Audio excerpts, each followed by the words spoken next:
সবাইকে good evening. Real homeopathy 2026 YouTube channel আপনাদের সকলকে স্বাগত জানাচ্ছি। আমি ডক্টর আশিস মজুমদার। এই যে চ্যানেলটির নাম লেখা দেখেন, রিয়েল হোমিওপ্যাথি 2026। আজকের বিষয় হচ্ছে mind carried desire to be carried first. আপনারা জানেন আমাদের একটা ধারাবাহিক লেসন চলছে। হোমিওপ্যাথির যে রেপার্টরি, তার গুরুত্বপূর্ণ একটা রুব্রিক হচ্ছে mind carried desire to be carried first. তো এই carried desire to be carried first এটার মেডিসিন আছে 6টা। তো 6টা মেডিসিনের দুটো আমরা আলোচনা করেছি 2 দিনে, একটা হচ্ছে অ্যাকোনাইট আর একটা হচ্ছে আর্সেনিক। আজকে তার পরের যে মেডিসিনগুলো আছে সেগুলো নিয়ে অল্প কিছু কথা বলবো। এগুলো আপনাদের ক্লিনিকে প্র্যাকটিসের জন্য কাজে লাগবে। আজকে বলবো হচ্ছে ব্রোমিয়াম নিয়ে।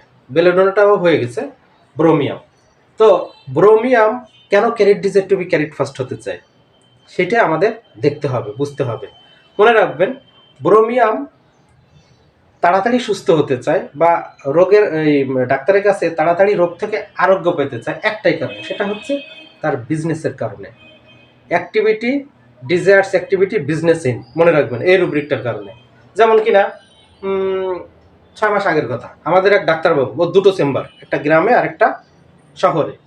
তো উনি বললেন যে, মানে ফোন করে আমাকে বলছিলেন যে, দাদা আমার তো জ্বর, এই 3 দিন জ্বর তো কমছে না।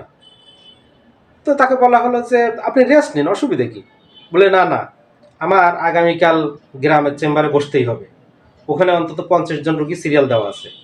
তা না গেলে কি হবে, পরের মাসে যান। না না না, তাহলে তো আমার ক্ষতি হয়ে যাবে। দিস ইজ, তাহলে সে কিন্তু তার যে কাজ, সেই কাজের কারণে তাকে সেখানে যেতেই হবে এবং এর সাথে বিজনেসও যুক্ত রয়েছে। তো এই রুব্রিকটা যদি আমরা নেই, mind activity desires activity business in, তাহলে সম্পূর্ণ ফিলিংসটা কভার করে। তো এই রুব্রিকটা নিয়ে সে কিন্তু, মানে এই রুব্রিকটার সাথে একাত্মভাবে সে তার চাওয়া হচ্ছে যে আমাকে তাড়াতাড়ি সুস্থ করে দিন। তাহলে activity desires activity business in, এর সাথে যদি carried desire to be carried first নেন, তাহলে মেডিসিন কি আসে? ব্রোমিয়াম। এইভাবে কিন্তু ব্রোমিয়াম ডাক্তারদের কাছে carried desire to be carried first হতে চায়। তো যদি লেসনটি ভালো লাগে অবশ্যই শেয়ার করবেন। আর আমাদের যে একটা গ্রুপ আছে জানেন, মাস্টার মাইন্ড হোমিওপ্যাথি। তো এই গ্রুপে শিক্ষানবিশ যারা, নতুনও হতে পারে পুরনোও হতে পারে, যারা হোমিওপ্যাথিকে প্রফেশন হিসেবে বেছে নিতে চান, ডাক্তারি পেশায় খুব দক্ষতার সাথে সুনাম কুড়াতে চান, এই প্ল্যাটফর্মে অবশ্যই যুক্ত হবেন। হাতে কলমে শেখানো হবে।